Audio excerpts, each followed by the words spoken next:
Analisis statistik inferensial. Statistik inferensial adalah metode yang menggunakan rumus statistik dan hasil perhitungannya sebagai pedoman untuk membuat kesimpulan secara umum atau menggeneralisasikannya. Statistik inferensial terbagi menjadi dua jenis utama, yaitu statistik parametrik dan statistik non-parametrik. Jadi di sini kita akan membahas satu persatu jenis statistik inferensial. Yang pertama ada statistik parametrik. Statistik parametrik menggunakan tipe data dengan skala interval dan skala rasio. Sebelum melanjutkan, kita perlu memahami terlebih dahulu apakah itu skala interval dan skala rasio. Skala interval yaitu datanya bisa dibedakan, ada jarak dan ada tingkatan. Contohnya suhu dalam derajat Celcius atau Fahrenheit. Yang kedua, terdapat skala rasio. Skala rasio ialah datanya bisa dibedakan, ada jarak, ada tingkatan, dan ada nilai nol mutlak sehingga bisa dibandingkan secara proporsional. Contohnya berat badan dan tinggi badan. Terdapat syarat uji statistik parametrik. Yang pertama, data harus berdistribusi normal. Yang kedua, sampel diambil secara acak atau random. Untuk analisis dengan sampel lebih dari 30. Uji statistik parametrik yang umum digunakan antara lain ialah uji Z, uji T, korelasi Pearson, dan analisis varian atau ANOVA. Selanjutnya, statistik non-parametrik. Statistik non-parametrik menggunakan tipe data dengan skala nominal dan skala ordinal. Sebelum melanjutkan, kita perlu memahami terlebih dahulu apa itu skala nominal dan skala ordinal. Skala nominal, data dapat dibedakan tetapi tidak ada tingkatannya.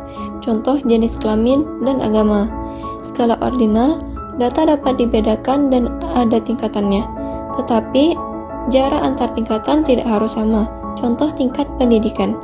Untuk analisis dengan sampel kurang dari 30, uji statistik non-parametrik yang umum digunakan antara lain uji tanda atau sign test, rank sum test, rank correlation test, Fisher-Exec test, dan chi-square test. Untuk syarat uji statistik non-parametrik, yang pertama, data dapat berdistribusi normal maupun tidak normal. Kedua, sampel dapat diambil secara acak maupun tidak acak. Ketiga, variasi antar kelompok tidak sama. Dan yang keempat, pengukuran harus nominal atau ordinal. Oke, saya akan menjelaskan tabel data perbandingan statistik parametrik dan statistik non-parametrik. Aspeknya, asumsi distribusi. Statistik parametriknya memerlukan asumsi distribusi data populasi diketahui dan normal.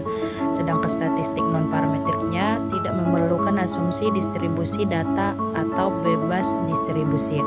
Aspek skala data, statistik parametriknya data harus pada skala interval atau rasio. Sedangkan statistik non-parametriknya data pada skala nominal atau ordinal. Aspek ukuran sentral tendensi. Statistik parametriknya menggunakan mean atau rata-rata, sedangkan statistik non-parametriknya menggunakan median nilai tengah. Aspek jumlah data biasanya digunakan untuk data dengan jumlah besar lebih dari 30, sedangkan statistik non-parametriknya cocok untuk data dengan jumlah kecil kurang dari 30. Uji T. Uji T digunakan untuk menguji apakah terdapat perbedaan yang signifikan antara rata-rata dua kelompok sampel yang diambil dari populasi yang sama atau berbeda. Uji ini sering dipakai ketika ukuran sampel kecil, biasanya kurang dari 30, dan varians populasi tidak diketahui. Jenis-jenis uji T. Uji T berpasangan untuk membandingkan dua pengukuran pada kelompok yang sama, misalnya sebelum dan sesudah perlakuan. Uji T independen untuk membandingkan rata-rata dua kelompok yang berbeda. Uji T satu sampel membandingkan rata-rata sampel dengan nilai tertentu. Rumus umum uji T independen. T sama dengan X bar 1 dikurang X bar 2 dibagi akar dari S1 kuadrat per N1 ditambah S2 kuadrat per N2, di mana X bar 1, X bar 2 sama dengan rata-rata sampel 1 dan 2.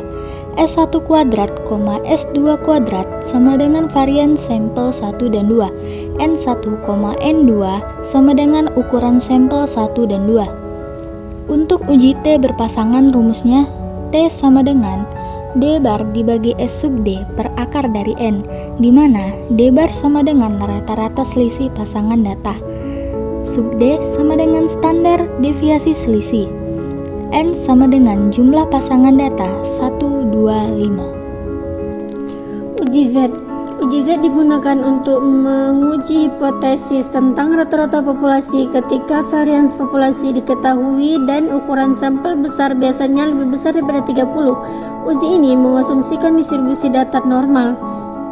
Rumus uji Z sama dengan X bar dikurang μ0 per sigma dibagi akar N, di mana X bar sama dengan rata-rata sampel, μ0 sama dengan rata-rata populasi, sigma sama dengan standar deviasi populasi, N sama dengan ukuran sampel.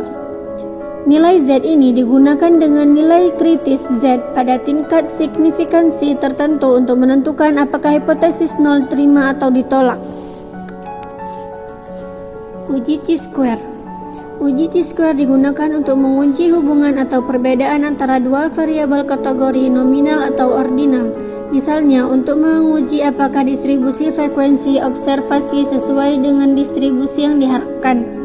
Rumus uji Chi-square sama dengan sigma O dikurang E kuadrat per E, di mana O sama dengan frekuensi observasi pada kategori KI, E sama dengan frekuensi harapan pada kategori KI.